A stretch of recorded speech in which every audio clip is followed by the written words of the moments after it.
కానీ నేను జెన్యూన్‌గా కొన్ని చూసాను. కొన్ని ఫేస్ చేశాను. ఎట్లా? నేను ఇక్కడ ఏదో ఒక ప్లేసు మే మేరడు మెట్టనో సంథింగ్ ఏదో ఉంది. హ్మ్. అటు సైడ్ ఎళ్ళినప్పుడు రైల్వే ట్రాక్ ఉంది. హ్మ్. కొంచెం కిందకి దిగేసి రైట్‌లోకి లోపలికెళ్ళంగానే ఒక పాడుబడిన బంగ్లా టైప్‌లో ఉంటది. హ్మ్. బంగ్లా అంటే హెవీ ఏం గాదు. కొంచెం చిన్నదే. కాపోతే చాలా పాతది. అక్కడ ఫస్ట్ టైమ్ నేను మొబైల్‌తో నేను ఫస్ట్ వీడియోస్ తీయను.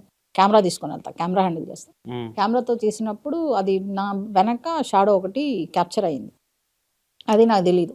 నేను ఇప్పుడున్న హంటర్స్ లాగా వీడియో తీసుకొనొచ్చి దాన్ని ఎడిట్ చేసి దానికి బ్యాక్‌గ్రౌండ్ మ్యూజిక్‌లు పెట్టి, ఒక మనిషిని పెట్టి దడబడ దడబడ అనేసి క్యారెక్టర్ మనది కాదు. మనం ఏముందో అదే చూపించాల. మీరు నా ఛానల్ ఓపెన్ చేసి కమెంట్స్ చూడండి.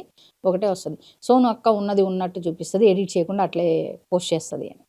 సో, నేను అలానే పోస్ట్ చేశా. ఎవరో దాంట్లో సబ్‌స్క్రైబర్ చూసి పలానా టైంలో పలానా దగ్గర మీ వెనక ఏదో వైట్ షాడో ఉంది చూడండి అని అన్నారు. హ్మ్. అది నేను ఫస్టు మొబైల్‌లో వేసుకొని చూసా. కానీ మళ్ళా తృప్తి అవ్వల. మళ్ళా ల్యాప్‌టాప్‌లో ఏసా. దాంట్లో గూడా అవ్వల. ఇంగ ఇదంతా కుదరదని ప్రొజెక్టర్ పెట్టుకొనేసి ప్రొజెక్టర్‌లో ఏసి చూసా. ఒక వైట్ షాడో నా బ్యాక్ సైడు అంటే ఒక డోర్ నుంచి వస్తుందది. హ్మ్. రావడం అంటే ఇట్లా వచ్చి తొంగి చూసి నేనక్కడ మాట్లాడుతున్నాను. ఎవరైనా ఉన్నారా అని సపక్కన ఇట్లా ఎళ్ళిపోయి ఫుల్ బాడీ ఎళ్ళిపోయింది. జస్ట్ నెక్ మాత్రమే పెట్టి అది చూడడం నేను చూసా. హ్మ్. ఓకే. అని చెప్పి మళ్ళీ సెకండ్ టైమ్ నేనెళ్ళా.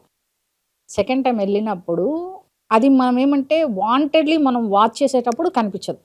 ఇప్పుడు మనమిద్దరం ఉన్నాం. మనం డిస్కస్ చేసుకునేటప్పుడు అది బ్యాక్‌గ్రౌండ్ వస్తుంది. అంటే ఏదో అంటారు కదా! అల్లరి దెయ్యాలు అట్లని. ఆ టైప్‌లో ఉందది. హ్మ్. టక్కని ఒక విండో ఉన్నింది. విండో దగ్గర నిలబడుంది. ఇట్లా తిరిగి ఇట్లా చూసే లోపల అది డౌన్ అయింది. అది కూడా క్యాప్చర్ అయింది. అప్పుడు ఓకే. ఉంది అని చెప్పి నేను మళ్ళీ ఇంటికొచ్చి దాన్ని మొబైల్‌లో వేసుకొని తర్వాత చూసిన తర్వాత అప్పుడు నాకు క్లియర్ అయింది.